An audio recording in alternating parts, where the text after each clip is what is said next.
Too loud?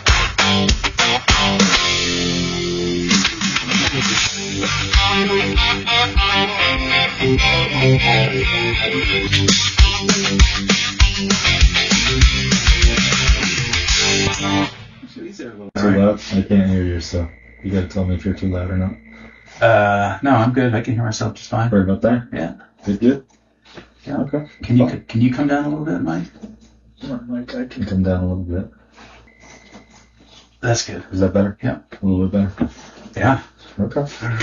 You ever done anything like this before? Never. Never? No. Okay. Good. It's my third time, so we got that. Nice.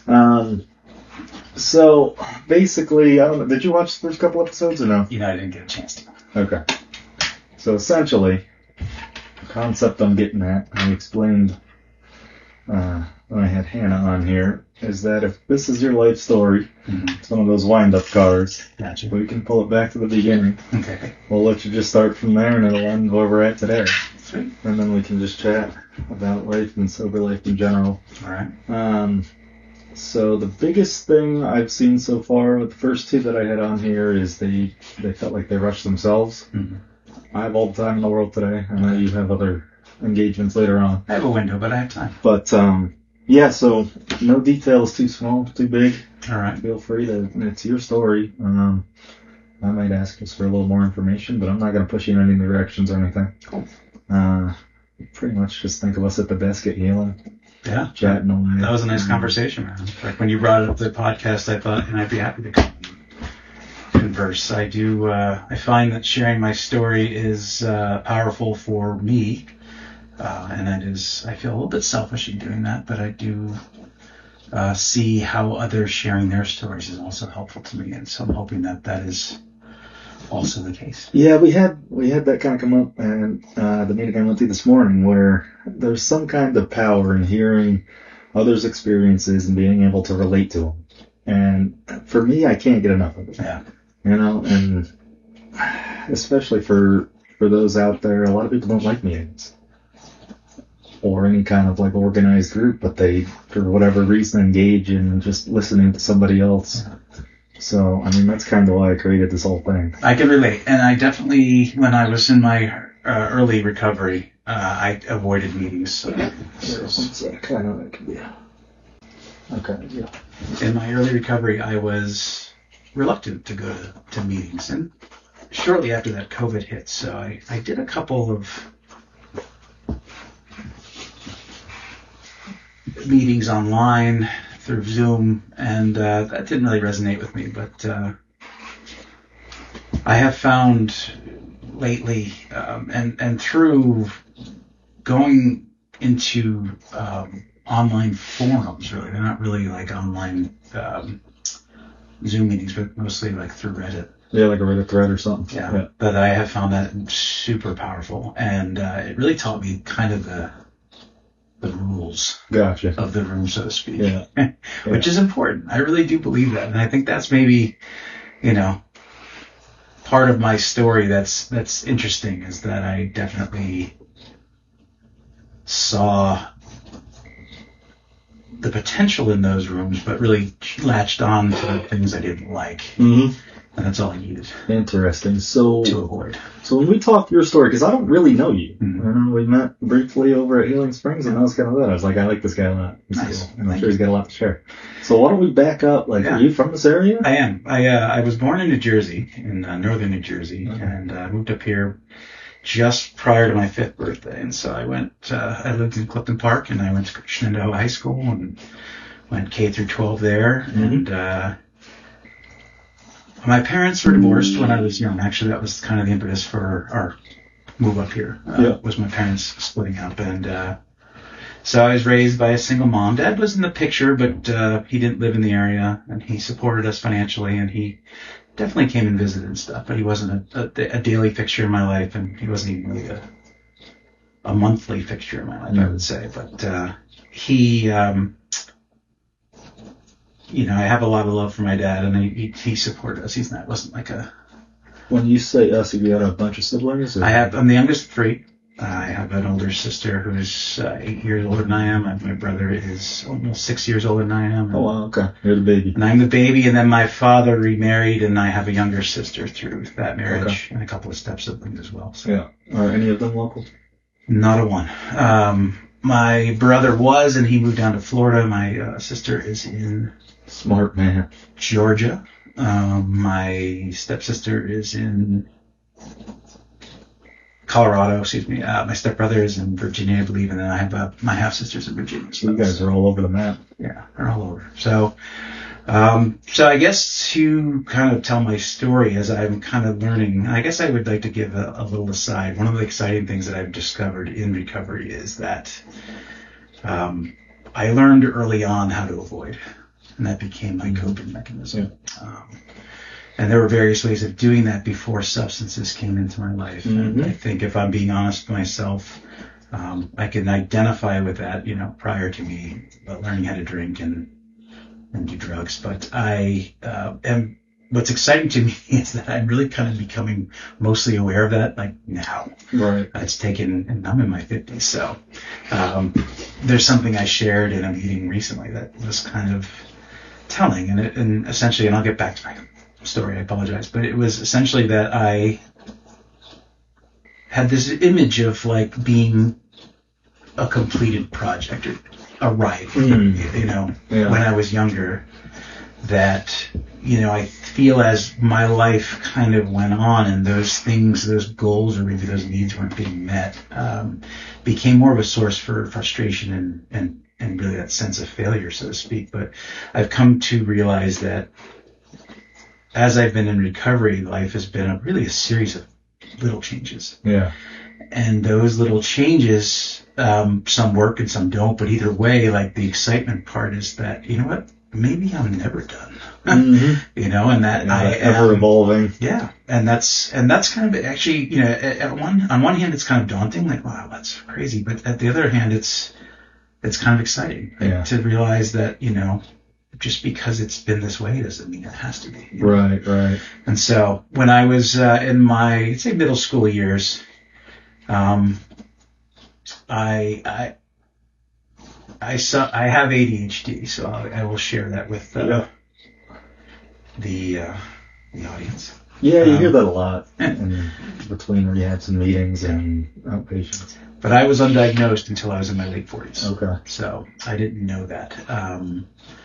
And so learning that the percentages of individuals with ADHD who have substance use disorders is pretty high. Mm-hmm. It's not a surprise that I was in that place. And really, in hindsight, I was in therapy for a year before I even knew. Yeah, yeah. And when I was dating a woman whose daughter was struggling with some ADHD issues, and she was explaining to me how she had to battle with her daughter to get her to do homework. Yeah.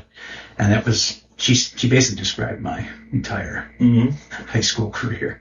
And so the next time I saw my therapist, I said, hey, I think I might have ADHD. He said, I would agree with that. And so I was like, wow, that's frustrating in the sense, like, how am I the one that's bringing it up? And he said, well, to be fair, the symptoms of ADHD and substance use disorder are pretty much the same. Very similar. Yeah, I had a counselor at one of the inpatients I was at said the same thing. He said, why don't you get 6 to 8 solid months of sobriety? Mm-hmm. And if you feel the urge, go get tested.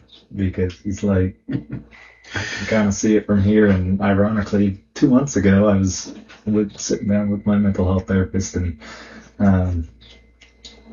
I told her something along the lines of, I was diagnosed, back in my early 20s, and we weren't sure if it was that and she's like, I can tell you this much from the amount of talking you've done here. You don't need a diagnosis. I'm pretty certain. It's a relief and kind of crushing at the same time. But for me, it was, what he had said to me, it took you stopping drinking for me to be able to make that diagnosis. So I was thankful, and that's been a huge part of the kind of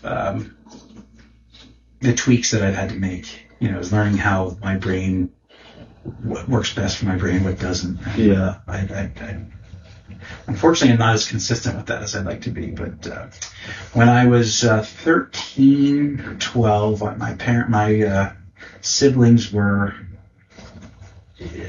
graduating from high school. So alcohol was in my family. It was around for most family gatherings. My older siblings definitely were having beers at the house. Yeah. Partying. Mom would go out of town. There'd be parties, and I was definitely privy. I was there for those. I wasn't necessarily actively there and drinking, although I will say that there's a skill I had today of opening a pop top bottle with a lighter or anything that can give you a fulcrum that I learned from one of my older sister's boyfriends. Came in handy over the years. Still does. Not for alcohol, but I know the trick very well. But I probably around my brother's senior year, maybe freshman year of college, I remember I had the house to myself at that point. My sister went away to college in Colorado. My brother was Western New York, and so I found my way into a bottle of bourbon that we used to keep on hand for my grandfather when he'd come visit. Okay. And, I thought it was unknown or shall we say, inventoried as a restaurant guy. And so I invited a neighbor friend who was a year older down, and we did some shots, did a lot of shots, and drank quick and got drunk quick. And that was probably one of my first real nasty experiences with alcohol. So I ended up having I passed out, got sick, I passed out. My mom came home from work and I didn't even come down for dinner. And then the next morning, now I was the kind of kid that always was trying to get out of going to school. So I would feign sickness every day, and she would always say, get up. And this morning, it's funny, she never questioned it. Just, Interesting. And so that was my first serious hangover. And then I remember probably New Year's Eve, maybe that same year, my brother had friends over and they were giving me champagne and stuff, and I got sick. I got really sick that night, and my mom had been out, but she came home and was with me in the restroom as I was getting sick and was saying, you poisoned yourself. Your body is getting rid of this, Yeah. So that was, I think the writing was on the wall real early that, I didn't have an off switch. And, but that became, kind of a weekend thing, maybe into 9th grade and 10th grade. I had a friend who was, very, in the same mindset as I was. And that's how we did it. We would usually, get 6 packs of beer. We would scrounge it, change it. Back then it was really inexpensive. This is the late 80s, mid 80s, and it was not hard to find change to buy the cheap beer that was out there. Before long, had purchased they call them beer bombs now, but we had a funnel. It basically held one 12-ounce beer, and there was almost a meniscus on the top of the funnel. But learned to do that by freshman year of high school, and was a hit at parties, and all the fun things. And learned that I liked the way it made me feel. I learned that it made me a little more outgoing, and I'm not necessarily a super shy person, but those things were kind of working in concert together as I kind of came into my high school years and dealt with the uneasiness and awkwardness that we face. That everybody faces. Come out of puberty. Plus you're at Idaho, which is a massive school.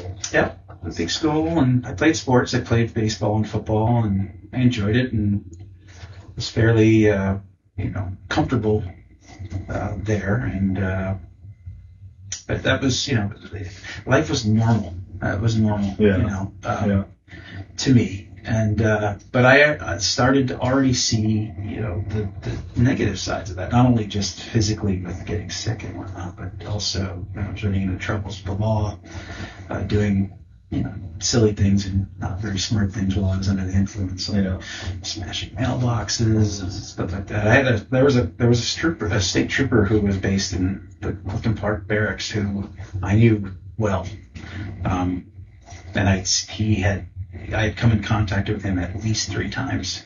One was very serious, one was drinking related. It was we had stopped in a court in a neighborhood and were drinking, and we had a bottle of Jack Daniels that we had taken from a friend's father's stash collection. Yeah. And we were 17. I didn't turn 18 until I was in college, but then we had a 15-year-old with us. There was a young girl with us, and the cop got real serious and just said, I'm going to go test her, and if she's been drinking, you're in trouble. Unfortunately, she hadn't been, but he essentially took the bottle and dumped it out for the headlights. Like someone in the cul-de-sac that we were partying in had called them. The cops out. Right?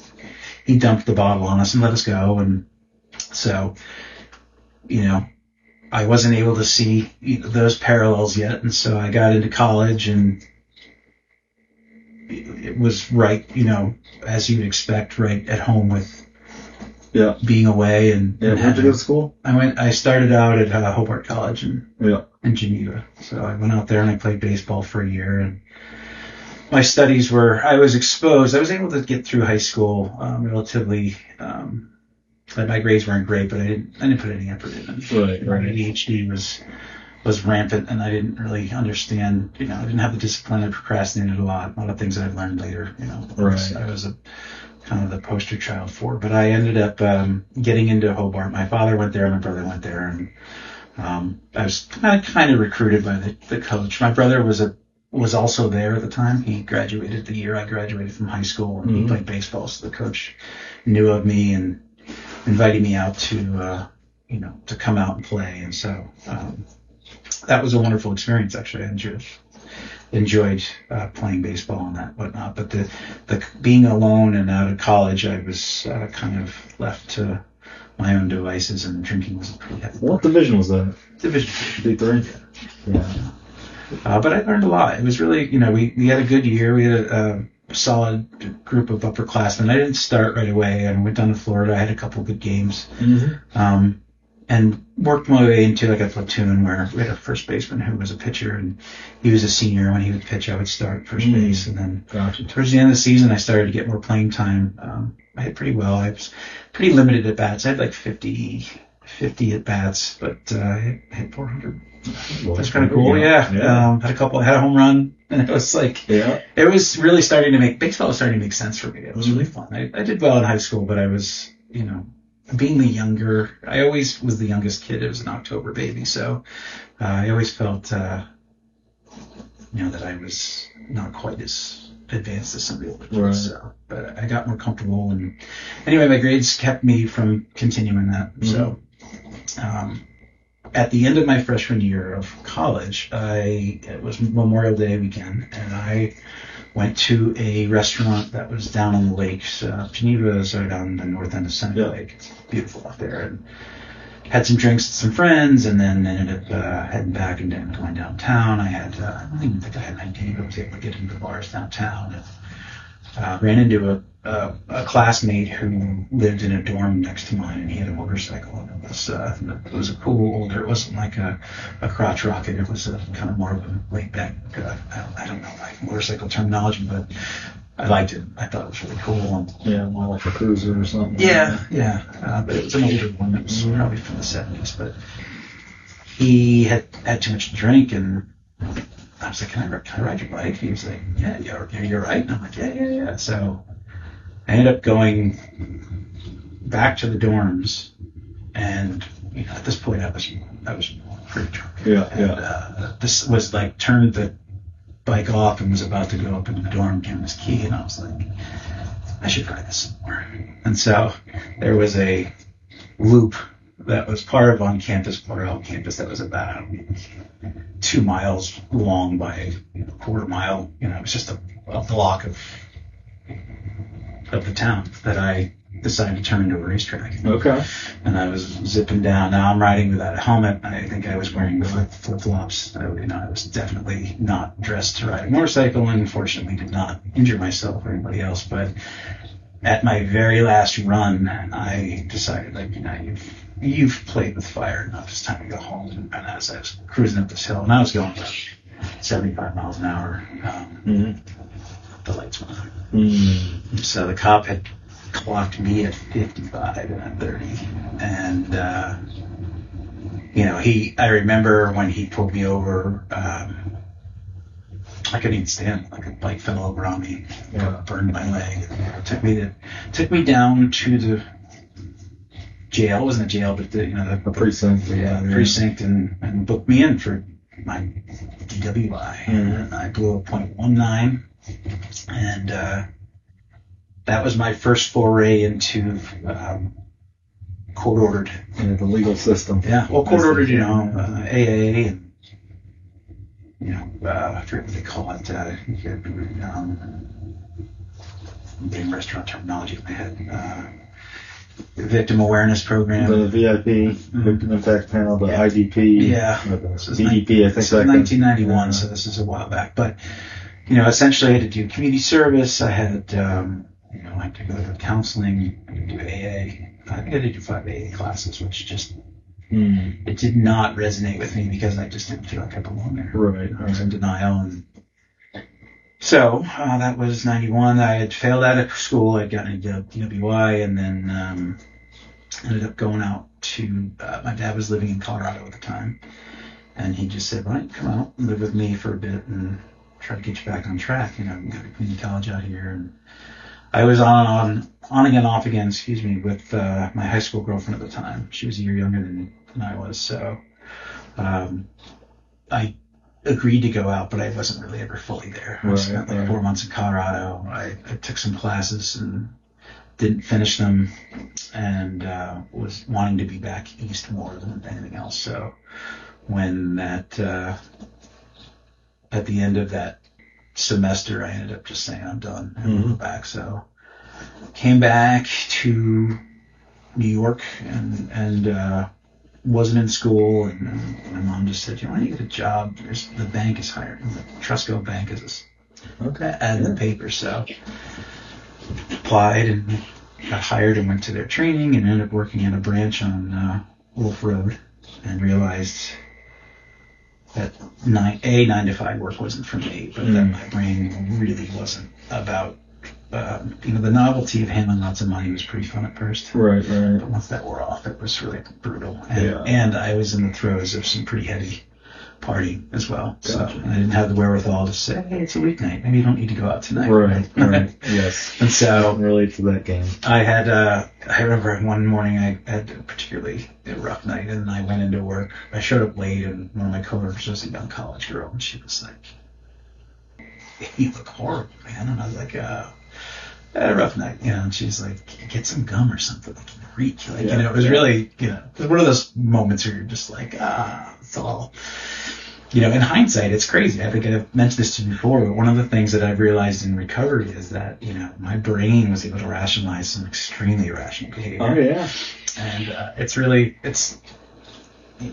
I am definitely not proud of it. I think that there's moments where I do feel shame, but it's also part of, I've come to accept that's part of the process. Yeah, I've had that same thought mentally for myself, where, without all of these experiences, I wouldn't be sitting here today talking to you. So I'm kind of grateful that I made it through all of them, alive, safe, and, not incarcerated, knock on wood, but...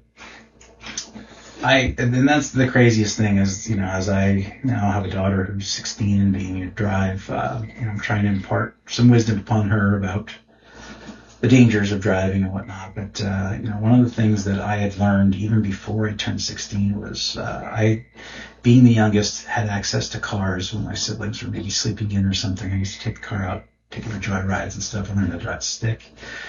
Before I turned 16, I took my driver's test on a stick and aced it, But I one night in particular had gone out and partied, and I think I was a sophomore, and we were at a senior's house, and we wanted to go to McDonald's or something. And she was like, I can't drive. And I was like, I can drive. Yeah. She's like, you can? Like, you know how to drive? I have a stick. And I'm like, I can drive a stick, And so I was actually driving under the influence before I was licensed, So it was,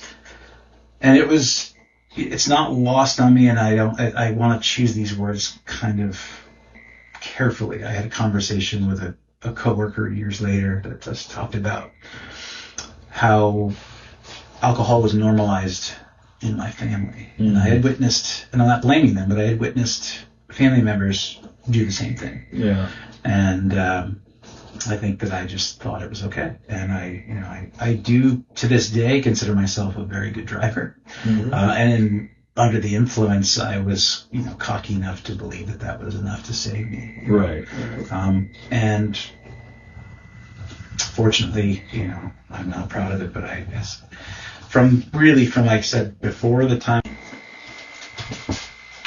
back in action.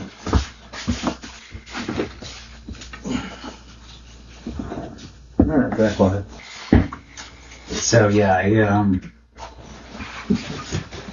it just was. It was something that I was normalized in my family, and I took that to the nth degree when I became an adult, and wasn't even aware enough to see that getting a DWI was a big deal. Right. I got through my stuff, so to speak, and I never really stopped drinking. I kept, I towed the line enough to get through that, and never really, thought twice about it. So in '92, when I was working at the bank, I ended up getting back into Hobart, and decided when that happened that I would just stop going to my bank job, and okay, no call, no show. And my mother was like, "What are you doing?" Right. I'm like, "Oh, I don't need that job anymore." And she's like, "But that's not how you do it." So, again, just being a dumb young kid. So when I went back to Hobart that second time, nothing had changed. So I wasn't drinking as much, but I definitely wasn't studying, and I ended up not doing well again. That was my last run. So I played some fall ball, but that was about it. So yeah. I was now on my own I was back here in Clifton Park in the beginning of '93, and kind of down and out, and was dealing with the fallout of watching my high school relationship kind of flounder and end, and was really kind of the springboard, I think, to the heavier substance use that I got into. And did that about a year, and then my dad ended up moving down. He was down in Orlando at the time, and so I just got the idea of moving down to Florida and asked them, and he said, "Yeah, that's fine, come on down." And so I went down there and started another little tenure down at a community college down there that didn't pan out, and continued to drink, and the old geographic attempt. Definitely thought that a change of scenery would change, and did not. And ended up getting another, down in Florida, they call them DUIs. So I got a DUI in 1996, the same weekend that I got my first one in '91. So they were exactly 5 years apart. And I'd gone out with a friend to watch basketball. It was the year Jordan came back from his retirement, and they got knocked out by the Magic. And I was living in Orlando, and was driving home. Was supposed to go stay with my girlfriend, but that got lost in this huge neighborhood, and ended up just recognizing where I was, and was closer to going home. So I was driving down this road and had leaned over to pick up a cassette tape. I'm a big Fish fan, and I had just gotten this bootleg tape of a show I had seen, and really had to hear this song in the moment as I was driving, and apparently I swerved and got pulled over. And so that was my second run with the law. That night I spent the night in jail. I was in the county jail in Orange County, Florida, and it's the first time I ever wore a prison onesie, and it was not a fun experience at all, but was able to get through and then go through that process, which was very similar to what I had done in New York, and again, somehow not seeing the common denominator. Right. Life continued as usual. I think I also had gotten pinched with I had a pipe on me. I didn't have any cannabis on me, but I had a pipe, so they gave me a paraphernalia wrap. And what I ended up doing was I pled the DUI down to a reckless driving, and then I pled guilty to the paraphernalia. And so I was to be drug tested, and I had to go to. It's weird. New York State didn't have a parole officer, but I did in Florida. I had to see this woman. Interesting. Once, it was not once a week. It was like once a month. Okay. And I would just put on a nice polo shirt, go down there, and she'd say to me, "Did you pay your restitution this week?" And I'd say no. And she'd say, "Did you do this?" And I would say no. I forgot. Well, there was a bunch of no's. Yeah. And she'd say, "All right, I'll see you next time." That was that, huh? And I don't know how, but I ended up. They wanted you to do your counseling consecutively. You had to go to I think it was an hour-long class, and you had to do 12 of them. And I started, and then had a big gap in between, and then a year was coming up, and it was in my neighborhood that I was living in, so I could walk to this place. So I ended up getting back into it. Somehow they didn't give me any kind of trouble for that, and Interesting. I ended up using cannabis that entire time, and just somehow did get tested and got through, finished my community service, and everything was done. That was it. So that was 96, 97, and then at this point I was starting to be entrenched in the restaurant world. I was working as a server, and hadn't quite bartended yet, but found that really fit nicely with my habits at the time. I could go out and drink late and sleep in, be at work until afternoon. Yeah, and this was down in Florida. Mm-hmm. Yeah. And met a lot of like-minded people, and so it was, again, it was business as usual. And I will say that in hindsight, I'm able to see that being in those situations, I was very adamant that I didn't belong there. Mm-hmm. That I had gotten caught and this and that. Again, it was the denial phase of not seeing this. This common denominator is you and alcohol is creating these situations. But I was at least able to keep my ears open that second time through. And I remember one gentleman in particular that was in the classes we had to go to, and he was pretty quiet. He stayed in the back and didn't really share much, but at the end of, it was almost my last visit, but he wanted to speak to the group, and he just said, I was court ordered to come here. I elected to keep coming because I like it. And I just wanted to say that I got a trip to Hawaii planned with the amount of money I've saved from not drinking the last year. Yeah. And airfare for Hawaii from Orlando is not cheap, so it was pretty cool. I remember that distinctly, Interesting. But so then the late 90s kind of was business as usual, working and partying, and then in 99 I was living with a girlfriend, and we split up, and I ended up down in South Florida. Okay. A friend of mine that was from up here was living down there, and I just wanted to leave Florida, but he said, "Why don't you come down?" He was doing some relational database kind of stuff, like Oracle based, and he told me he could teach me that, and I could get a job and a career doing that. And it was the demand was high, and I got down there and started to do it and hated it. It just, again, it was my unwillingness to kind of I didn't know I had ADHD, and it was all those, I just really couldn't assert myself to that task of learning. But I also had this kind of vision of me sitting at a computer all day interfacing, and that really wasn't right. It didn't, and that would have been 9 to 5, 8 to 4, something like that. I don't even know if that's the case, but that didn't matter to me. That's all I needed was that little obstacle. Yeah. I feel I'm a very people person. I do see the harm that restaurant work created. It didn't create for me. The best way to phrase this, it allowed me to continue on a very destructive path while still kind of, earning a decent living. And, right. There were a lot of pros to that lifestyle, but there was a lot of cons. It's almost like that lifestyle itself is an enabler. For sure. Like I said, just the fact that I didn't have to get up in the morning, enabled me to be up and stay up. And so, anyhow, I found some restaurant work down there, and then I was in my late 20s by this point, and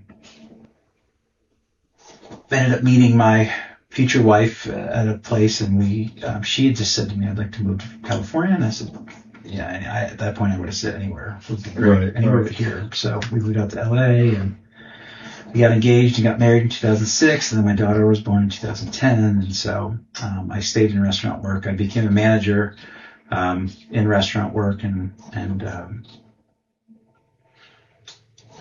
was definitely like, at one point I remember being out there. We had been out there that long, and I think my wife had said to me, I don't understand what you're doing. Like, cause I was, working and then coming home and I'd have a 6-pack or more, and I would drink every night. And, she just said, I don't really want to do this. I don't want to party every night. I kind of want to, I want to, have a future. And so I do remember this distinctly. When I moved out there, I'd been playing guitar. I'd gotten a guitar when I was in junior high, and there was a music school out in Hollywood called Musicians Institute that I went and visited, and I really wanted to go. And so they have different schools for the different instruments, and their guitar program is called GIT, the Guitar Institute of Technology. And I had to do a demo tape and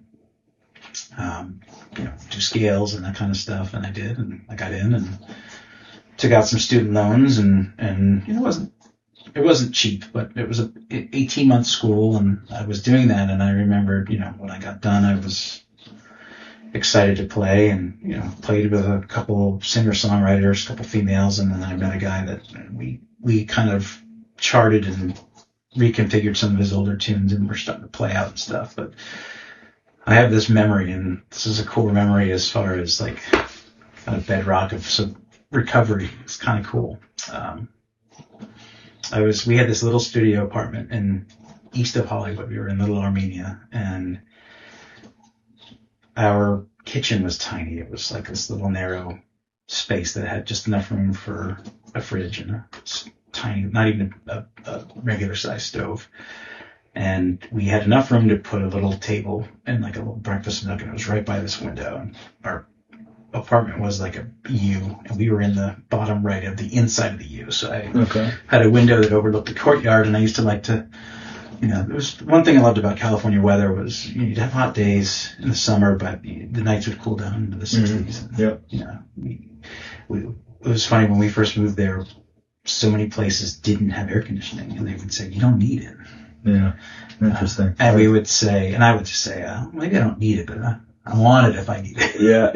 I'd like to know I have it. And we had it in that place. It was such a small, it was like I said, it was a studio, but it had like a window box unit. But it was a beautiful night, and my wife was sleeping, and I was having a beer, and there was a candle lit on the table.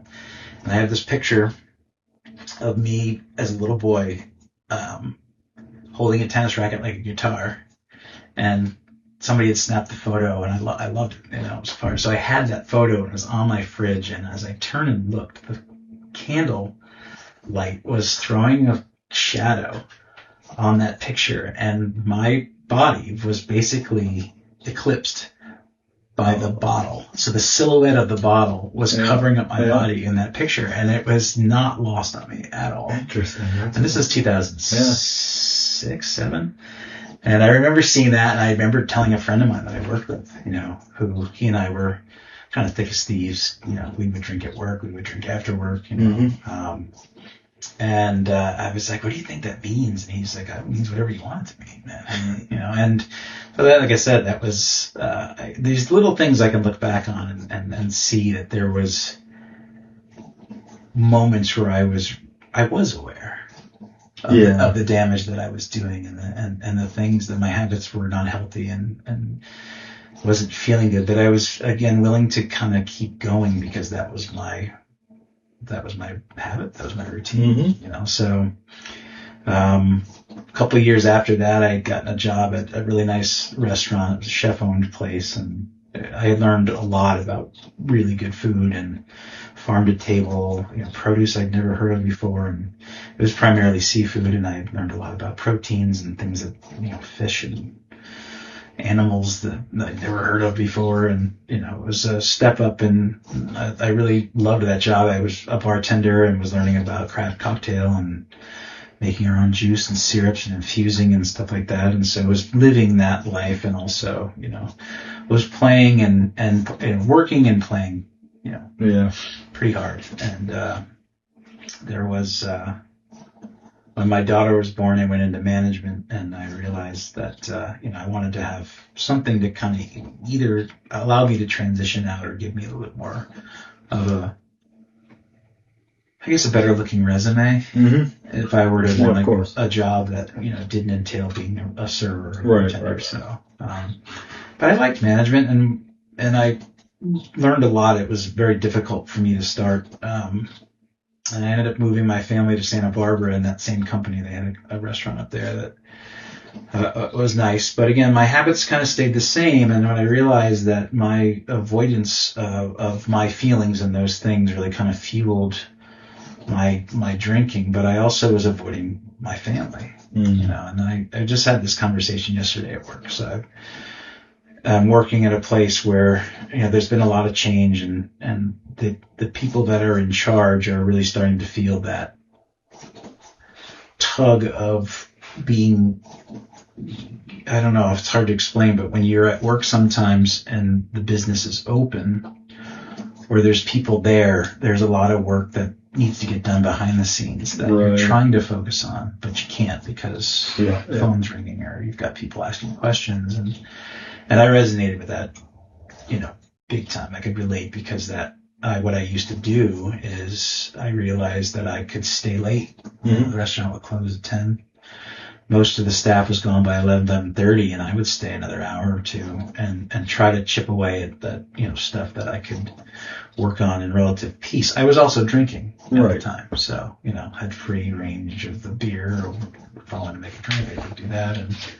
And so, what I realized in hindsight is that I was avoiding my feelings, but I was also avoiding my family. Like there were nights where I knew I could get home and my wife would still be up. Mm-hmm. And I didn't actively want to say I don't want to see her, but it was like, but I know that I've been drinking and I want to continue drinking, and there's going to be some pushback there. Full of friction. Yeah. So if I wait another hour, I know she'll be asleep, and I can just come home and keep on drinking. And so that's kind of, sadly, that's where the relationship was at the time. So when we moved back east, my daughter did kindergarten out in Santa Barbara, and then we came back here to New York. And what prompted the move?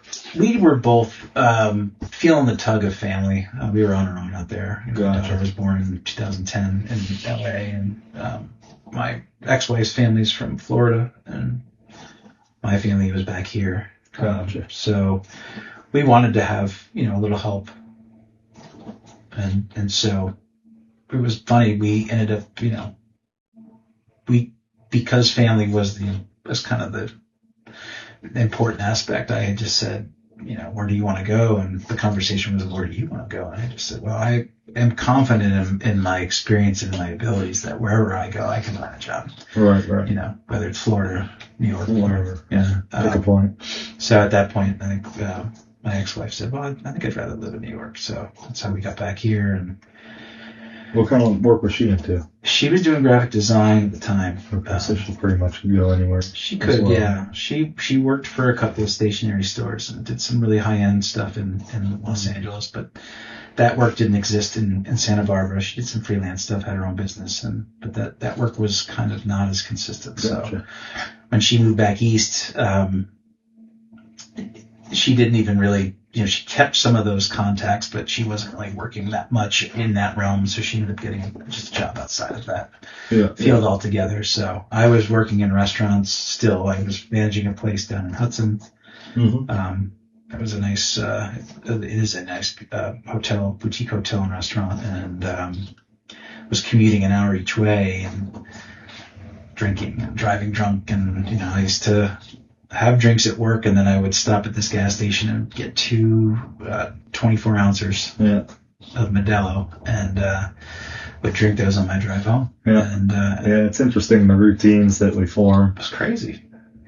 And didn't think twice about it, And so there was a moment where I had stepped away from that job because that commute was just too much. I took the job, because I wanted to give it a year here in upstate New York because my daughter was born in California. And my wife at the time was from Florida. I didn't know if they could handle a northeastern winter. So yeah, that makes sense. Give it a year and see. So after a year was up, I had that conversation with my wife and said, if you want to stay, we should move south. And then we don't have to go to Hudson, but let's move, cut that commute in half and that would be fine. 30 minutes to school. Move to Albany, and she wasn't really open to that idea. She liked that my daughter was in school and was starting to make some friends and was just reluctant to uproot her again. She had just moved east, and so I understood that, but I also said I had to leave that job right away. So I ended up finding a job in Clifton Park and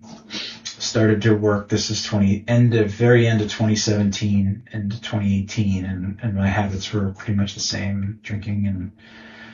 And at one point, I had gone to the casino in Schenectady, and I was playing some blackjack, and I was taking my daughter to school that morning. Now, I had drank until about, I don't know, before last call, I'd stopped, maybe around midnight, but I was definitely still under the influence, but I had lost track of time.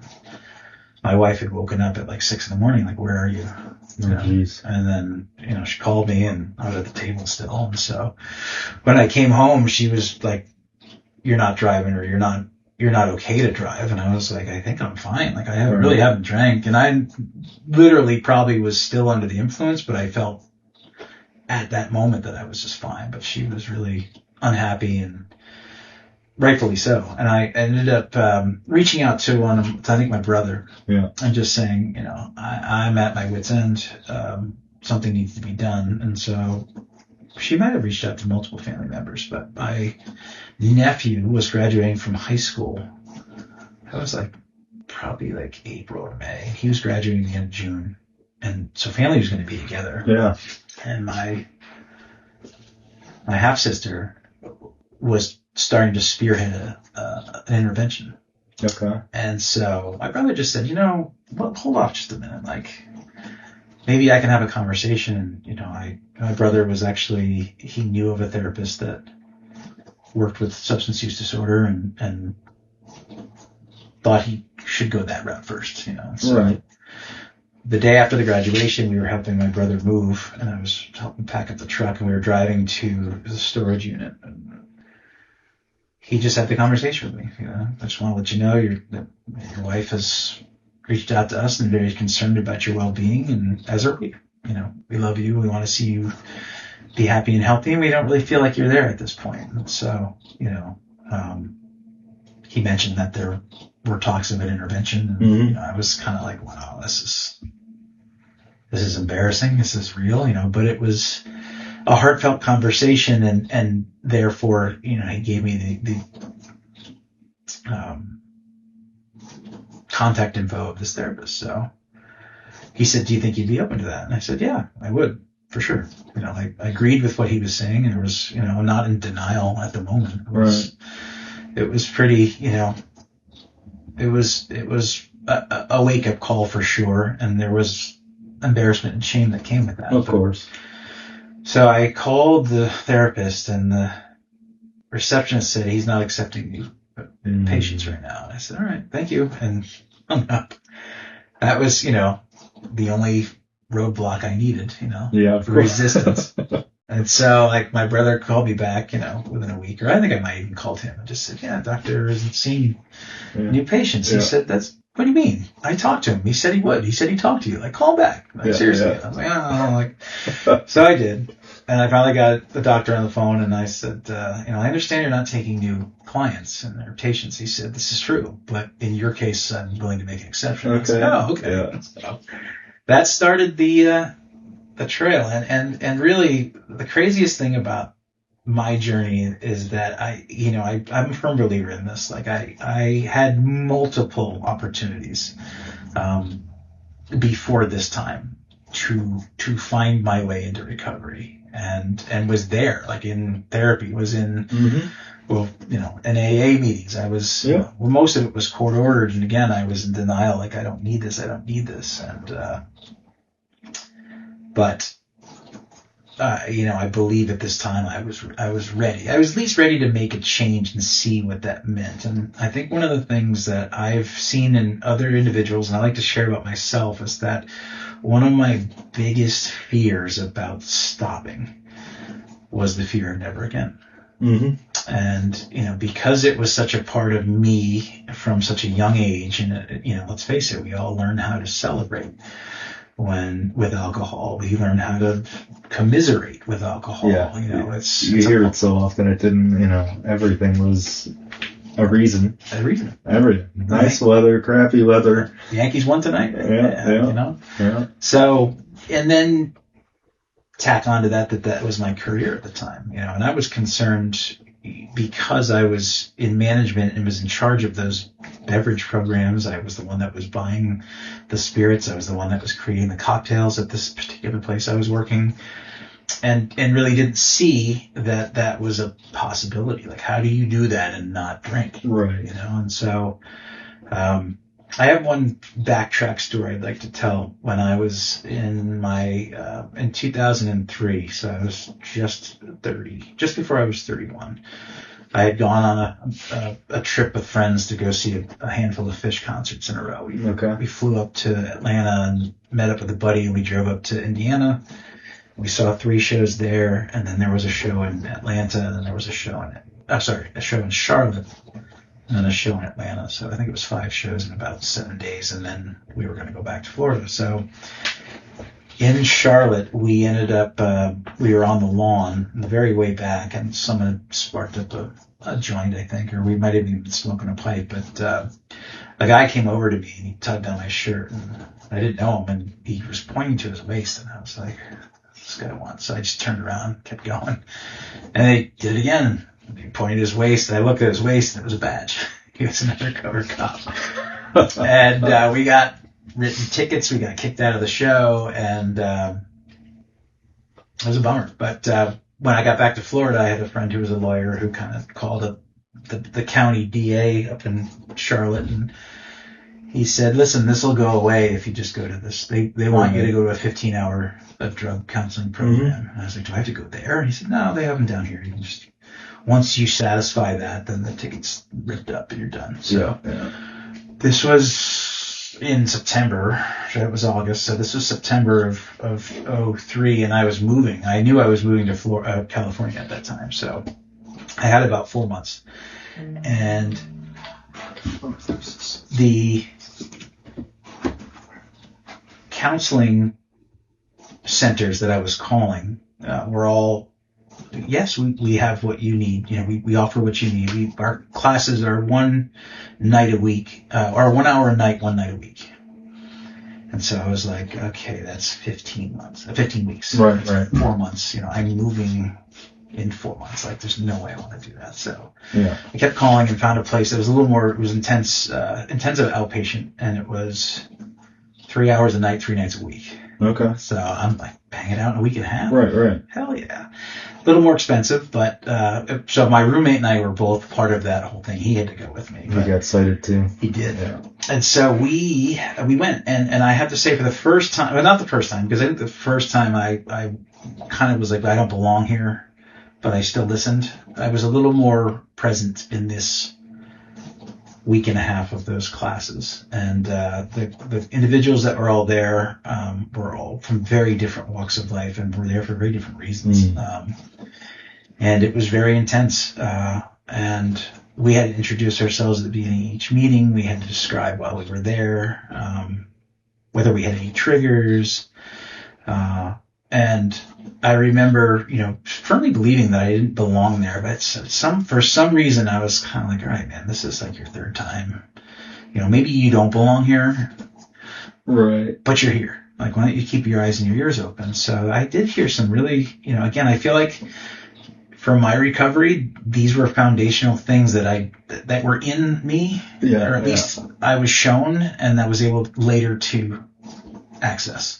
Exactly. And so I am thankful for that, even though I did kind of skate through that. And, I had some really kind of real moments, for lack of a better word. There was one night where one of the individuals was really upset and started to lash out, and then he fixated on my roommate and was pointing, and he was just like, here I am, like my life is on the line. I'm trying my best to get my stuff together, and I got this guy who's here for smoking marijuana. Right. Get that, he was angry, and we were like, oh my gosh. So, but it was helpful to see that, and really one of the things that the counselor said to me that resonates to this day is that a lot of us, and it doesn't really even have to be just about substance use. Mm-hmm. We are products of our environment, and there's so many of us that grow up in families and familial cycles that are so damaging. Right. And yet to be able to be aware of that and to make that change is incredibly hard. Yeah. And so just hearing that to me was really helpful to understand that, I could, and I wasn't at the time, but I could in the future look back and say, yeah, alcohol was really normalized in my family. Driving under the influence was normalized. Like I grew up thinking there's nothing wrong with that, even though, we are inundated with images of car crashes and news stories and all those things. Somehow my brain was able to say, well, that's not me, but that's not me. Yeah, that's so common. Is the kind of putting yourself as like a third person. Yeah, almost. It's crazy. So anyhow, that experience was really it was a positive one for me, and I can laugh about some of the things that we experienced and how kind of gritty it was, but it really was helpful to be in that moment. So when I got first into treatment, again, I will say, here I was thinking, okay, never again. Don't want to change my career. Don't want to leave the restaurant business. Can't, what else is there? And then you think about, when I go to therapy, what's that going to be like? Right.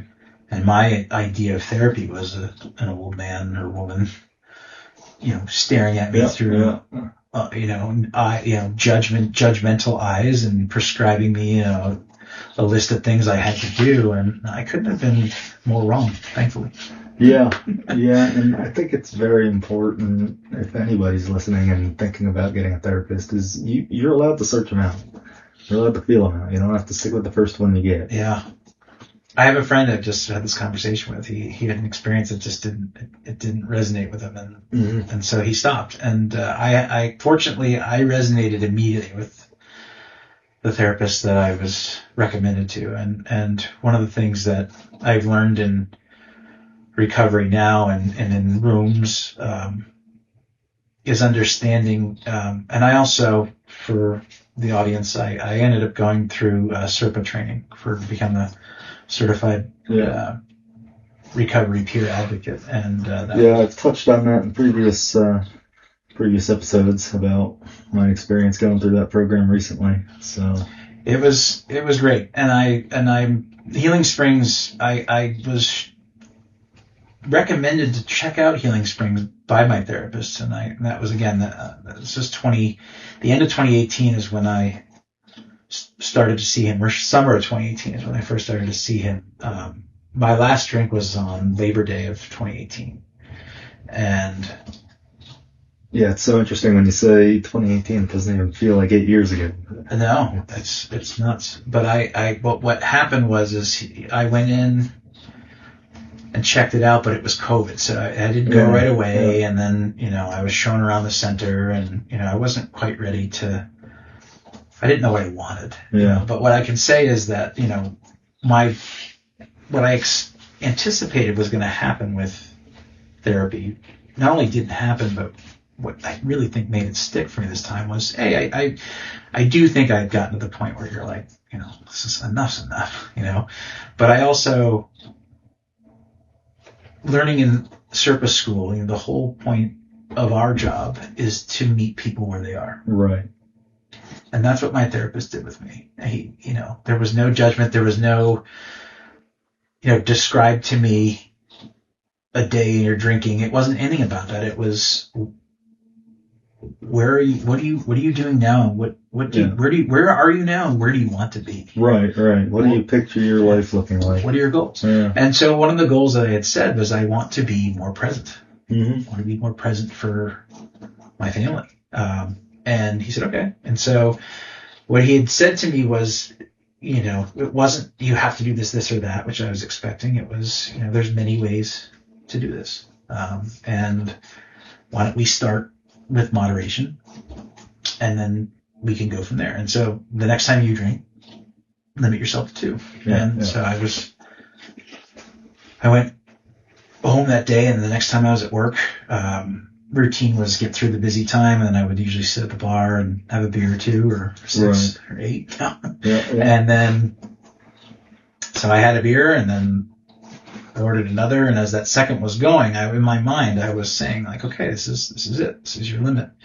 And the entire, watching that beer go down, I just sat there and bargained with myself. Mm-hmm. And said, you can have more than 2. 2 is nothing. You can have a third. If you probably have 4, you'd still be fine. Right.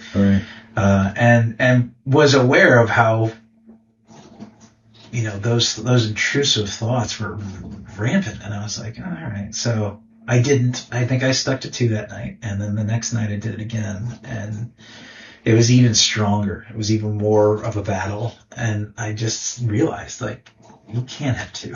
Yeah. You don't want to, And so what I've learned now, it took longer to get to this point, but as I started to delve into, kind of working on myself, I realized that I wasn't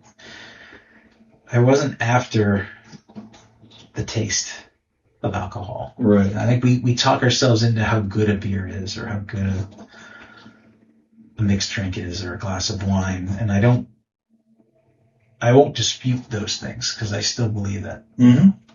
Through my training at work and stuff, I've learned, I've had the opportunity to have some of the nicer, finer, spirits, wines, beers that are out there. Right. Learning how to pair those with food, and really, there is a moment where the sum of their parts are actually greater than than they are to get, on their own. And so learning that in the realm of how to sell that, or, right. enhance a guest experience is really great. But I ended up realizing that every single spirit or drink or anything that I've ever had in my entire life, I hated the first time I ever tried it. Yep. Yeah. Every single one of them. The first time I ever had whiskey, oh gosh, it burns so bad, it's so disgusting.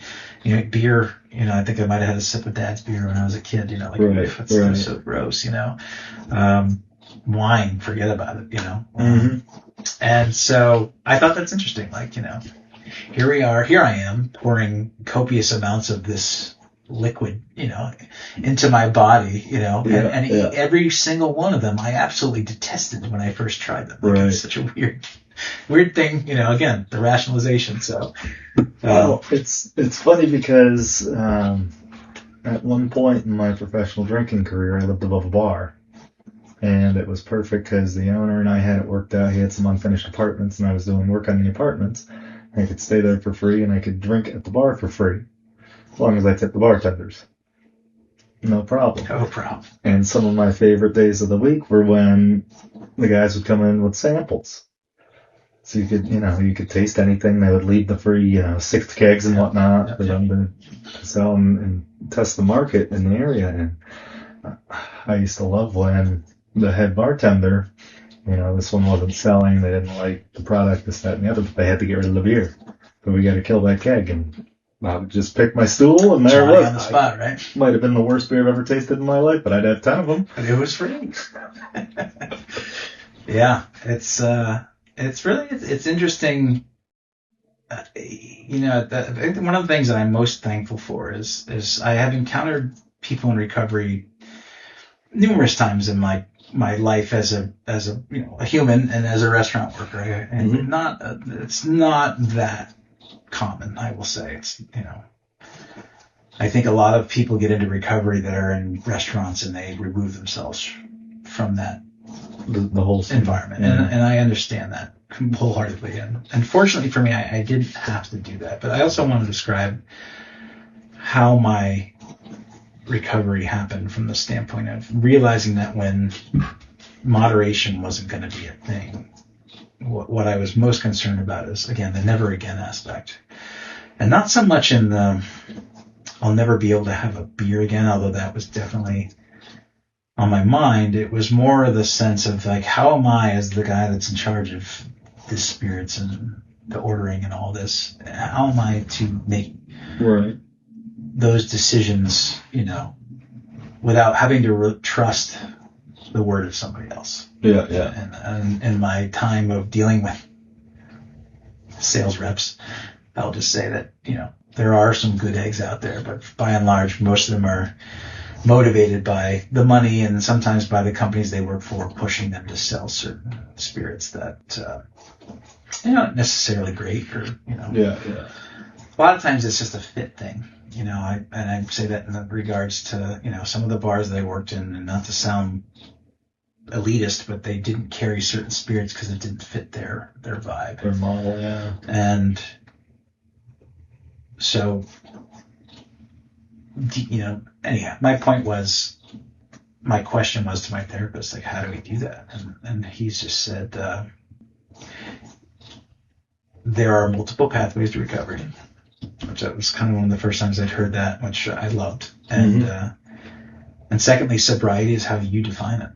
And that one was like, whoa, what? Right. What do you mean? And, I don't want to speak poorly of any groups or anything, but, there are times I've encountered individuals who are just dead set in the way that worked for them. Right. And that's the only way to do it. And I've heard them say it to others. I've heard them kind of get a little kind of on their high horse about that, and that always never resonated with me. It's like, again, that was my fear in the beginning. Like, that's what the therapist is going to do to me. He's going to sit there and from his perch of, I'm better than you, I'm your therapist, he's going to tell me what to do. And so I respect that worked for them, but I also loved to hear that there are multiple ways that you could achieve your goals. So he followed it up by saying, again, you've still working through this. If you've realized that you could have 2 a night, if that's what sobriety is to you, that's what sobriety is. There's no reason that can't be the case. And I knew better. That wasn't going to be the case for me, but I've allowed myself the opportunity to taste the spirits to this day. I don't ever have one. My limit is the taste, and I don't do it randomly. I don't do it for no reason. But if it's something I've never had before, I definitely want to know. If it's something I haven't had in a while, I'll revisit. Like there's a new cocktail at the place I'm working now that's using it's a pear cognac. It's a pear liqueur infused with cognac, and I used to serve it years ago as to guests, just to introduce them to it because it's really tasty, and give them a little taste and offer it as an after dinner drink if they'd like to do that. But it's in a mixed drink now, and so I had a little sip recently, and to me that realm is okay. I don't feel triggered by that. I don't feel like it's as part of the toolbox I've assembled over the time is understanding that when I get the urges, and they come. They're thankfully not as frequent as they used to be, and they're not, they've really never been, they don't exist for long periods of time. Right. I think that's one thing I was reading in the Smart Recovery book. It was just saying, your urges tend to be relatively short if you can resist. Right. Initially, if you allow yourself or build up the tools to kind of figure out. But one tool that's worked for me immensely is just the playing the tape forward, understanding what that first drink looks like to me and what that's going to look like the next day, and and really one of the more absolute rewarding and waking up hangover free every day. Is such a gift to me that I really, that's mostly all I have to think about is like, man, think about your hangover. Right. Because my tolerance is gone, and that's the one thing I know is if I have one drink, I'm going to be right back on that path of where I was. I'm not going to have 2, I'm going to have 12. And so that, just knowing that is enough for me to realize that, it's not a wise idea. And it's funny, as I've learned to try to manage my ADHD, and I am medicated, still trying to work through how that looks in my daily life, because I mostly need it for the mornings. My job as a server or a bartender in the restaurant actually works well with my ADHD, because I'm able to multitask. I'm able to have, as they say, multiple plates spinning at the same time. And so being medicated in that realm is not always great. So, but anyhow, that's still a thing I'm tweaking, constantly, and trying to find what works best for me. But I definitely, I learned through my therapist that there are times where I can be very impulsive. And one time I think I purchased tickets to go to a Yankee playoff game. Okay. And I bought 4 for high school buddies and I. We started a text thread in the 2017 season when Judge was a rookie and they were the kids. They were playing the Astros, and so that thread continues to this day. And I think it was in 2019 that the Yankees were opening up against the Twins. So for Game 1 in the Bronx, I bought all the tickets and didn't tell my wife, didn't tell my boss, and then ended up not being able to go. Yeah. And so ultimately, lesson learned the hard way. But the other lesson that I loved from this experience was my therapist just said to me, I just want to point out that those moments of impulsivity are often what get people in recovery in trouble with, reoccurrences. Right. And I'm not saying was going to happen to you in this point. I'm not saying that's going to happen to you in the future, but I can tell you that is a common denominator. So just be aware of that. And so that was helpful to understand, if I'm feeling, impulsive about something that might not even be related to drinking or doing drugs. Yeah. It still is a common. Just having that awareness. Yeah. And that was nice. So, and then, like I said, I will do a huge shout out to the subreddit Stop Drinking. That I found that early on in sobriety. That's where my counter exists. Okay. I don't look at that daily. Yeah, you were telling me about this. I like to know occasionally where I'm at in terms of my days and stuff. I know I'm a very date oriented person, so I know the exact date that I stopped. I can remember random dates throughout my life that are, so I am focused on that, but I don't look at my day counter. I like the milestones, but I was telling you, I realized that my 3,000 day mark will be coming up at the end of this year in November. And so it's kind of cool. I remember hitting 1,000. That was pretty exciting. And, it's like watching the odometer in a car do that one little spin. Totally. And when I first stopped drinking, my only goal was 1 year. Yeah. Yeah. And the idea was give it a year, because you can at least say you did it, and then reevaluate. Yeah. And I think when I got to about the 9-month mark, I really started to see the benefits of just how my mind felt. I think, around the 9-month mark is where I started to go into where my marriage started to really fall apart. And was headed towards divorce, and it was a roller coaster, and I am very thankful to this day that I was not drinking at the time, because I don't know if I would have been able to make it. Yeah. Because what was happening is I was going through these emotional swings, and they were fast and furious. They were, great highs and low lows, and it was hard, but I would remember just thinking, this is like what it is to be alive. Yeah. I've spent my entire life trying to dampen that, to put that away, and I think that's been the and I could say, as I got into stop drinking, one of the things that, again, it taught me the rules of being in a room. Yeah. Before I was really in rooms, you speak from the eye. Yeah. You don't criticize. You don't tell someone what to do, and that was really helpful to me, because I agree with it. It makes sense. Identify, don't compare. Yeah. And that's those foundational things were super helpful for me. But also, I just feel like, and I mean this to anyone in recovery, the courage it takes to share your story anywhere, whether it's in anonymity of Reddit or in a room, is it cannot be overstated. There's those who are willing to share their stories and successes and the failures, to me, are the heroes, because you can not only relate, but you can see, and they can offer you moments of kind of this is what I'm doing.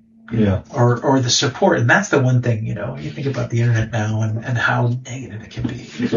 It can be ruthless. It's all over the place, in a lot of different forums. But the Stop Drinking subreddit is heavily modded, and it's one of the most positive spaces I've ever found on the internet. And I'll have to check it out. It really is cool. And I definitely, like I said, it's never lost on me when I read the story about the person who had 10 years of sobriety who threw it away, and is posting about how he did it and what that means. And then the support for him is overwhelming. It's, dude, you didn't throw anything away. Yeah, I find that pretty much anywhere I go that has a collection of other addicts and alcoholics in it, the second you walk in that room, there's kind of a feeling of just like support. Yeah. It's like family could choose. We all have our issues, and again, don't compare, but what the act of sharing and the act of, supporting, I think, is really what I found to be the most powerful and it keeps me coming back. And so when I ended up finding my way into smart recovery, it resonated with me because it wasn't the 12 steps. And I want to say this clearly. I am not a fan of AA, and I also have not given AA a fair shake. Mm-hmm. I think I explained that earlier. I latched on to things I didn't like about AA, and that was enough for me to not want to do it. What ended up happening to me over the years that my therapist so deftly pointed out was that I had found my way through a lot of the steps on my own. And it was going through, the remorse and wanting to reach out and make amends and do those things. And he was like, you're not doing it in order, but you're going through the steps, And so, I know that for a fact that AA has worked for so many millions of people, and I do support that. It didn't resonate with me, and I'm happy that there are other opportunities and there are other groups that are available to people. And this is one thing that I remember distinctly, and this is back in 2020 or so, my therapist saying, fortunately for you, there are other groups and other organizations that all offer you an alternative to AA. Yeah, and I think that's one of the very important things about this right here, that what we're doing is being able to hear the different options out there. Mm-hmm. Because I have a couple friends, there's a guy, if I get a place on Second Dog Label, my parents have the place that I use. Mm-hmm. But there's a guy that used to own a bar up there. He's been sober for 8 years. I don't think he goes to meetings. He never spoken about meetings or any of that. He's just done it however he does it. Mm-hmm. And I think that's the magical thing about recovery in general, is that, like your therapist mentioned, there's no right or wrong way to do it. As long as we wake up sober the next morning and we can say I was sober yesterday, that's all we can do. I agree. But I was going to say the second half of what my therapist was saying is, unfortunately, they don't exist around here. Larger cities is where you usually find those. But SMART is making inroads. There's, Healing Springs has a SMART program. I think there's one that's up further north. And I know that they're, I think they want to, we actually talked about this in our meeting this week, that the facilitator said, hey, if you feel like you would come to a different group, if we offered a different group, let us know. If there's a nighttime group that you can go to. I can't make any guarantees, but we could always look into it. Our group is getting to the point where the room we're in is pretty full most days, and so it varies. And I don't make it every week, but I always feel so. My cup is full when I leave Healing Springs, whether it's me volunteering or whether it's going to SMART. It's one of the things that it's weird. I've been going to SMART for a little over a year now, and again, not consecutively, but I have the book, but I have not looked at the book much outside of being in the room. Right. And I'm starting to do that more now. in the sense of just making that kind of part of my daily routine. I think we spoke earlier about guitar routines. Mm-hmm. Yeah. What I'd like to do is have a routine where I can be, set aside chunks of time. Like within my ADHD, have you ever heard of the Pomodoro method? No. So when I had gone back to school, I took some online classes back in 2020 and 2021, and was right back into where I was when I was a kid. It was really daunting and challenging and frustrating. I was procrastinating. I was thinking like, you're going back to school. You're paying this money as an adult. Like, right. Why are you doing this? Yeah. But I just realized that that's what I knew. That was my habits. Mm-hmm. So I had to create new ones and learn new ones. And it was definitely a work in progress. But I did learn, obviously eating healthy. Those the basics: eating right, exercising, sleeping. Those three, are absolutely imperative for any kind of success in creating habits. But also, understanding how your brain works, or my brain works, in the sense of like I have a tendency to be able to be distracted easily, but also hyperfocus. So what the Pomodoro method, and this is not, this could be kind of a paraphrase, but it's essentially setting yourself little blocks of time to focus on what you need to get done, but then giving yourself breaks in between those chunks of time to allow your brain to kind of just decompress for a moment. So what they recommend is, say, pick a time, 20, 25. Some people say don't go more than 20, but 20 to 30 minutes of focus on what you need to be doing, and then give yourself like 3 to 5 minutes. They don't recommend much more than that to do whatever it is. Yeah. It could be strum your guitar for 5 minutes, but they caution you against doing something that might then grab your attention for longer. And then, so I was living by timers for a while, and it was a little, like not really how I wanted to go about it. But what I found is that the work took longer than if I tried to power through a session, a couple hours of a project or, an assignment or whatever I was doing. But the work was way better. But it was the quality of the work that I was getting done was far superior than anything I did before, and I was able to kind of get myself into those modes of and it worked out for me. Unfortunately, as this my life, I didn't stick with it, but I'm seeing the benefits I can see the benefits of trying to implement that into just daily routine stuff. So I was thinking, like, for a while there, I had all these clothes in the closet. Some of them I hadn't worn in years. And I was thinking, I need to do something with this. And so I approached that whole project like I was doing a school assignment. I set a 20-minute timer. I set a 20-minute timer. I worked for that 20 minutes, and then for 5 minutes, I did whatever. And then went back to it and realized that within 2 days I got that done. Whereas what I think in the past, what I would have tried to do is get it all done at once, and then getting maybe halfway into it, and then not getting it done. Screw it. Yeah. So that was, for me, when my day is starting to shape up as looking at is getting up, finding a moment to journal. I've been enjoying journaling a lot.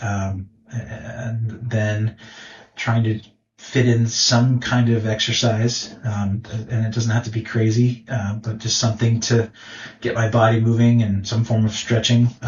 I found that I'm in recovery. One of my happier and best feeling moments is when I had a normal stretching routine that I was doing on a daily basis, and sometimes it took longer than I wanted it to. Which is why I think I got away from it. But I realizing just I could break that up into a couple of days. And I don't do yoga. I'm not a flexible person. So that's just working on basic stuff, and working on, the main parts of my body allows me to be in a better place. So we're going to get back into that. But also, looking at that SMART book.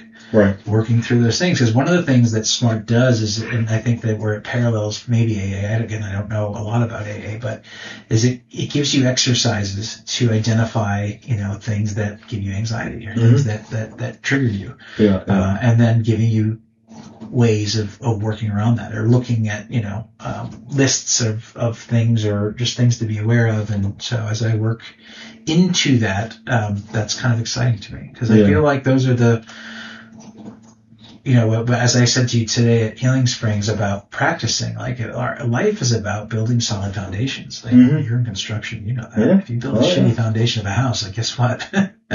The house isn't going to last very long. Right? Yeah. And so, I look back at my life and I think, well, I didn't have a solid foundation of studying, learning. Therefore, school was difficult. Right. I didn't have a routine. That's another thing I've learned about ADHD is that, our brains tend to thrive when we have solid routines. Yeah. And then they're consistent. The consistency creates, I guess a safe space for your brain. This is really, I'm going to go into a little bit of a divulgence here, but when I was in music school, they really were good about getting us to get up and perform in front of people, which for me was the absolute worst because I was very afraid. I was very afraid to get up, and I still to this day am very critical of my ability to play and have a hard time letting go and just being relaxed and fluid. Yeah, loose.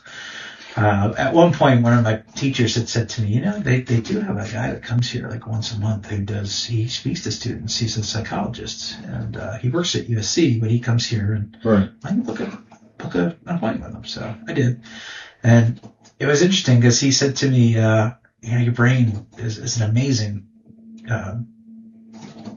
it can be an amazing conduit for your performances, but it also can be an amazing roadblock. Yeah.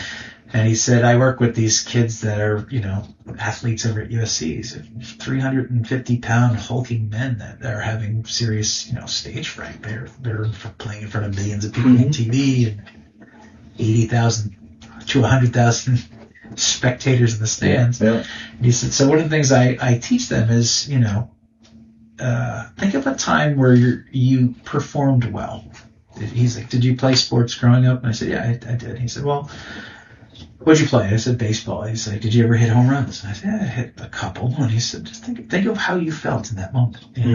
Remember that. Do you remember that? And I said, yeah, of course I do. He said, well, when you are about to perform, put yourself in those moments where you remember how that felt and really kind of resonate with that. Interesting. And then he said, by and large, a lot of times that frees up some of those, fears and anxieties that you're battling, and it allows you to kind of, it doesn't always work, but it's another tool that you can use. And he told me a story about one of the linemen. He said,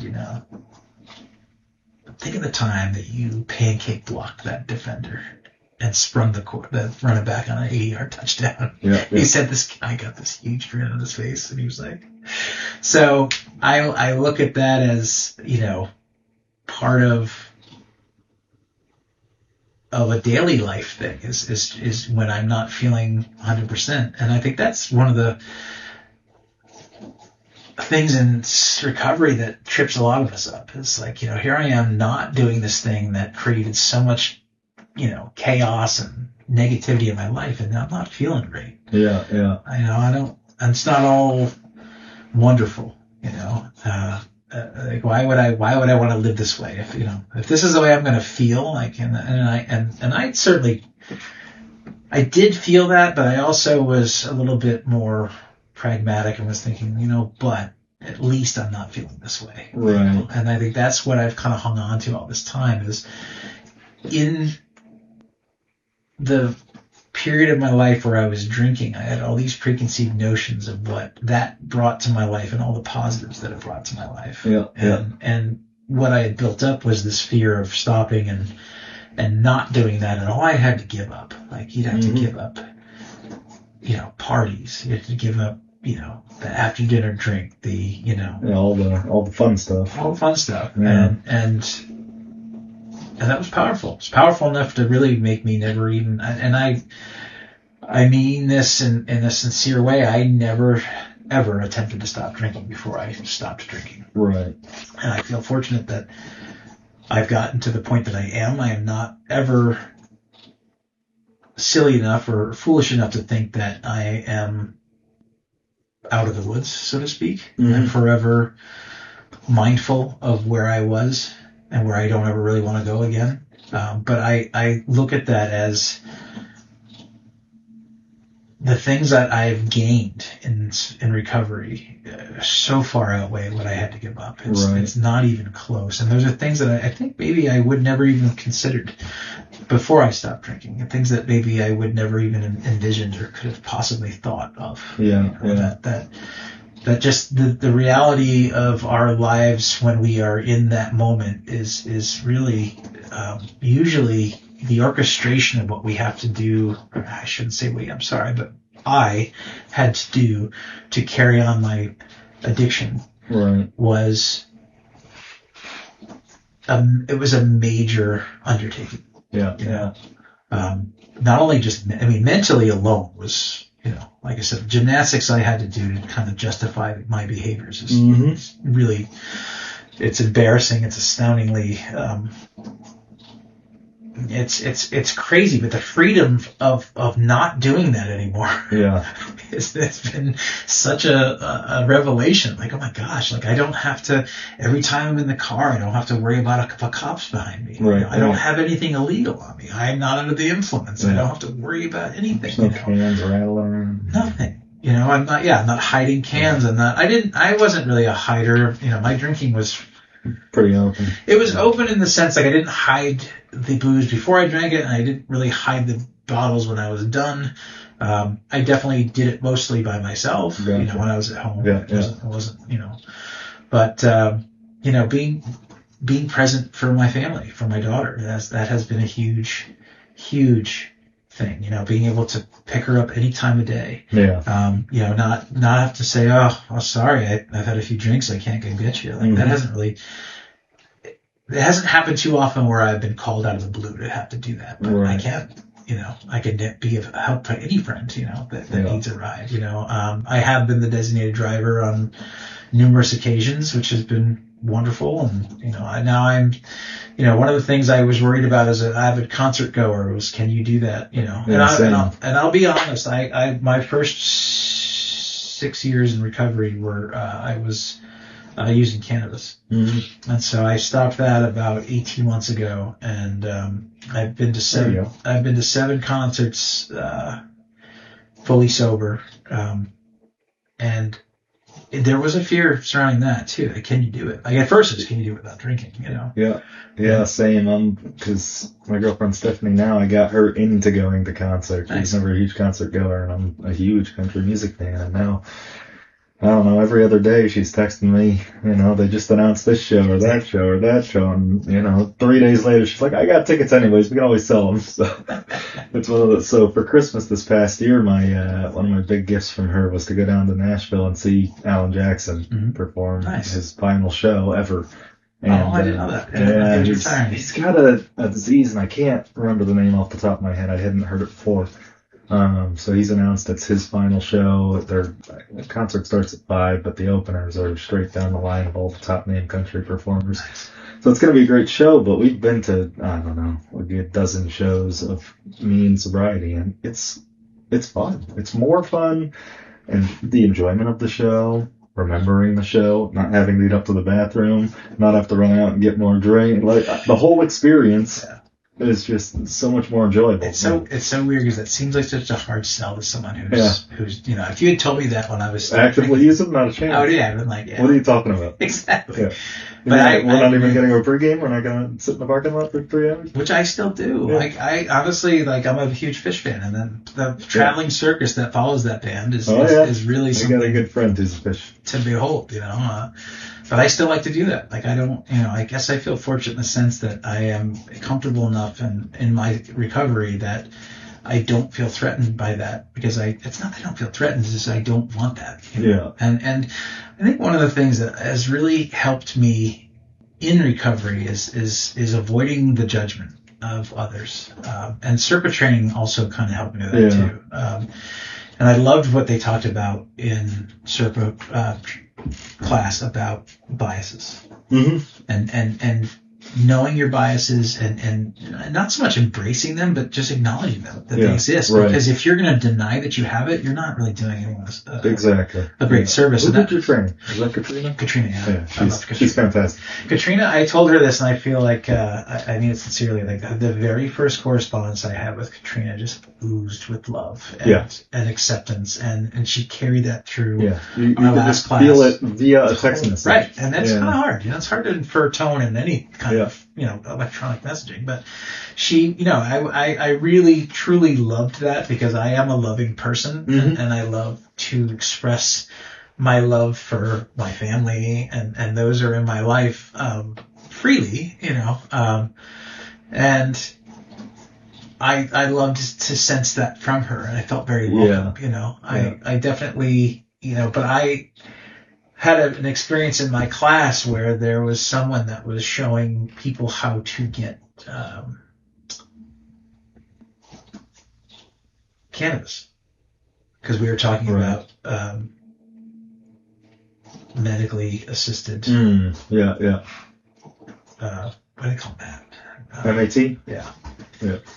And one of our classmates was just appalled, and really couldn't let it go, and really ranted about it for the better part of a day, and even into the next class. Kind of like, don't let it go, but it wasn't a let it go. It's like, that's your bias. And you don't believe in that. That doesn't mean that you're wrong. It just is, it's part of understanding that in this world of recovery and the idea of multiple pathways, that something might not jive with you, and that's okay. That's where the warm handoff happens, right? Right. So, those are great learning experiences. Understanding that,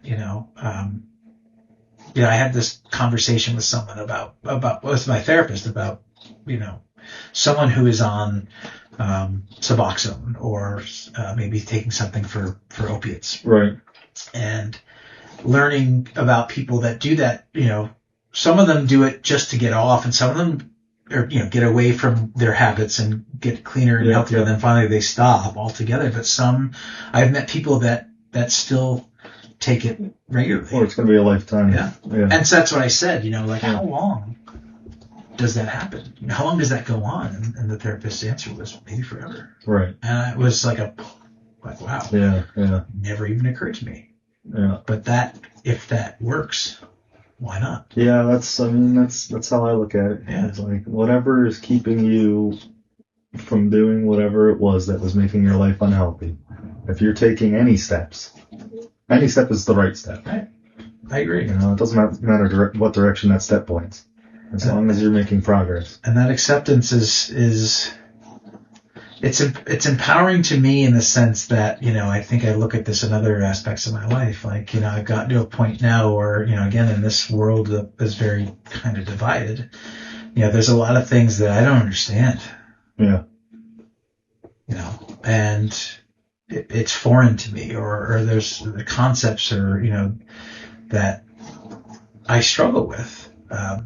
But I've been working hard to realize that just because I don't understand it, or maybe don't like it, right, it doesn't mean it's not valid. Yeah, I think that's huge, and it's only going to become huger as technology expands. I mean, there's things we can do today that we couldn't do 3 weeks ago that we couldn't do a year ago. And I feel like, I don't know, I'm trying to, teach my daughter empathy and acceptance, and again, it's so easy to spot what makes us different than others. But I wish we could just focus more on what makes us similar. And that's not to try to get goofy or anything like that, but I really do look at that bond that I have with people that I share rooms with. And know that our stories aren't the same, but that we are fighting a common, enemy, so to speak, and that we are doing what we can to keep going. And sometimes I'll need that support or hear something from others that, those are the relatable moments are really so powerful to me. There's that one saying, take what applies, let the rest fly. And it's so true, because I don't think I've ever heard somebody tell me their story about where they're at in their recovery journey and not been able to take a little nugget from something that they said. Right. I agree. And, I agree. It's definitely I feel like, Trey from Fish has got his recovery center. It's not a treatment center. It's more like a retreat. But it was a huge, there's a couple of celebrities that I've seen prior to me getting into recovery, that I can look at as really positive examples of what your life can be. For one of the big ones was CC Sabathia. Yeah. For the Yankees. And I don't know if you remember this, but he checked himself into rehab on the eve of them playing the playoffs. Basically, really? Okay. It was towards the end of his career, but he was still contributing, and basically said, "I am needed treatment, and I'm going to be off the playoff roster to take care of this." And there was initially some of the reaction was like, "Oh, what the fuck, dude? Like, we need you," and I just kept thinking like, "Wow, what a powerful statement that is." Yeah. For a man of his stature at that point in his career to say, "I need help." Yeah. And I'm gonna get it. Yeah. And so I look at that as such a huge, influence. When Trey went through his whole thing, I was out west for that, but I saw him. How long ago was that? This 06 is when he got pulled over. So I think he didn't get sober until 2007, but he's nearing 20 years right now. But Fish had broken up, but he was touring with his solo band, and they came out to Los Angeles in December of 2006 and played the Wiltern Theater. And I had graduated from music school about 6 months earlier, or about 9 months earlier, and the Wiltern had this really cool general admission floor area. Wiltern's kind of like the Palace Theater, if you've ever been there. Small venue. Smaller, yeah. I love the Palace.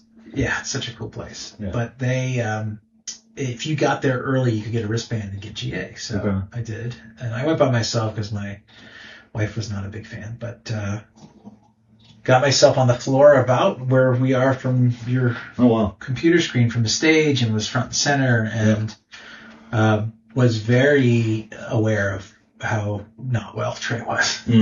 And he just looked not healthy, and his playing was good because he's very talented, but it was also pretty sloppy. And there were moments where I remember this resonated in me from music school. There was a teacher used to say, "You're never going to do something for the first time on stage. Like what you play, you've rehearsed. You've rehearsed. You may put two ideas that you never put together before, but those movements have been under your fingers for the muscle memory's there. Yeah. And so Trey was doing these things it was one jam that was just out there, and I was like, he practices this stuff. Like, it was really weird, but that was a Sunday night, and that Thursday is when he got pulled over in Whitehall. Yeah. And so his mug shot was kind of spread across the internet, and I remember seeing it and thinking like, wow, sad, and I'm not surprised. All at the same time. At the same time, yeah. And so, as a fan of the band, it was kind of like the darkest moment. Like, not only are they not together, but he's really sick, and and so one of the things I've taken from his experience and seen a couple of, he testified, I think, in support of drug courts at one point, and he talked about, he knows his officer's name that pulled him over. Credits him with saving his life. Yeah. And says straight up, I would not be here if it weren't for that man. And recently he played a gig with Goose. This was actually back in 2022. Up at the Glens Falls Civic Center. I call it the Civic Center. Yeah. Anyway, his case manager from Washington County is now the woman that runs his retreat. And he talked about his time in Glens Falls, and he said, I used to live right around the corner in jail. Yeah. And he said, I can look back at that moment and just think like that was the worst thing that could have ever happened to me. Yeah. But with time, I've seen that that's one of the best things that ever happened, because none of this would be here if that didn't happen. Yeah. And so I think that kind of dovetails what we were talking about. And I say this to my daughter a lot too. Like, in learning about my ADHD and learning about the things that I could have done, I try not to ruminate or kind of spend too much time thinking about the what ifs. But any one of those things had I done differently, that she wouldn't be here. I never want that to happen at all. Yeah, it's interesting when you kind of look at the world through the sober lenses we have now. Yeah, it's a part. It allows me to be so much more grateful and thankful. Yeah, it's that gratitude that comes in. Yeah. It is. I have my friend that I was talking to recently. He's like, I don't like that word. I was like, why? He's like, it's overused. I'm like, is it though? Like, it's so easy to sit there and think about what we don't like. Like, why can't we turn the focus and say, but hey, I'm grateful for this. I actually just said this to Brendan today over at Healing Springs. Like, one of the things that I do when I'm talking about gratitude is I'll say I'm grateful for music and its ability to move me. Like, it's amazing how emotional out of the blue I could get by hearing a piece of music. Right. Most of it's something I already know, but when you can hear music sometimes and be, moved, it's just one of the most wonderful experiences you can think of, Yeah. For me, at least. Yeah. Yeah, it's interesting because I think you had touched on it, but back during my drinking days, it's like anybody who got in the way of me and the next drink kind of had to get pushed off to the side, whether it was somebody close to me, my parents, friends, girlfriend, whoever it was. But it's like now on this side of life, every moment I can chat with them or talk to them or see them, or like if I can book a trip down to Florida to see them, and the fact that they're enjoying their life and they don't have to worry about me is what is making me the happiest as of lately. Just because, like, every time I talk to my parents, we went to Bunko, or we had a garage party up the road here. We took the golf cart down there. My dad, at one point in his life, was in a wheelchair. I remember pushing him around. I remember we'd go to the Outer Banks. We had to get the wheelchair with big blow-up tires on it. Yeah. Now he's down in the villages golfing 3 times a week. Wow! And it's like, I never knew him as a golfer. He just goes because he's got friends that golf. That's awesome. But it's one of those things where, like, I can feel from the other end of the phone that sense of relief they have, knowing that, because they could tell the second I picked up the phone. Yeah. Everybody can tell, except for us. We think we're being so sly. Yeah. But everybody knows. But I'm really glad I was able to get you in here today. Yeah, thank you for having me. It was great to hear the full version of who you are. You got any final words? I would say, I guess the final word would just be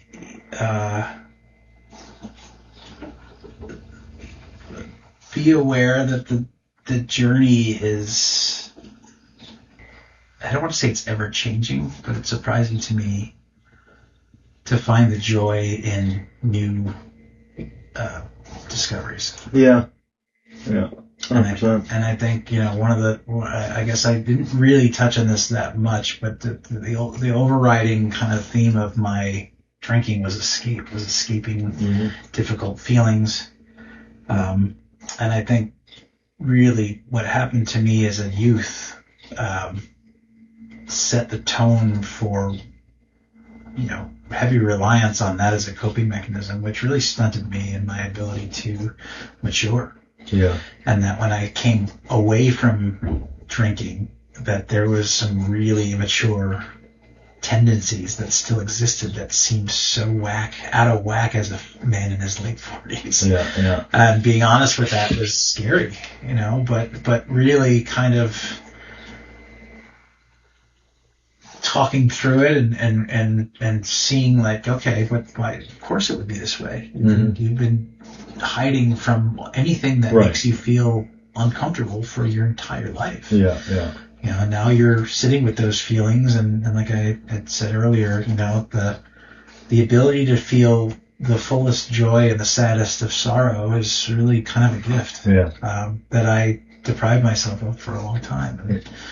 And when I came to that realization, it doesn't make anything better, but I think what really, and this is probably my final thing to say, is that I've recognized how cyclical life can be, and that I can understand and at least tell myself now that as bad or as dark as something can feel, I know it won't always be that way. And conversely, yeah, that's important. As good as I can feel, I can be thankful and understanding that it's not always going to be that way either. That's not like, oh, prep yourself for the bad, doomsday. It's just knowing that that's the cycle of life. Yeah. We have our ups and downs. That's a rhythm that is pretty normal.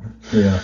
And that if we can, give ourselves the tools to manage ourselves when we are in those moments, that is the ultimate, kind of gift. Yeah. I hear a lot out of your story. I just hear stay open-minded. Be willing to hear anything. Totally. I don't know. Everybody out there, tell somebody you love them today. Go enjoy the day. If you're trying to stay sober, stay sober.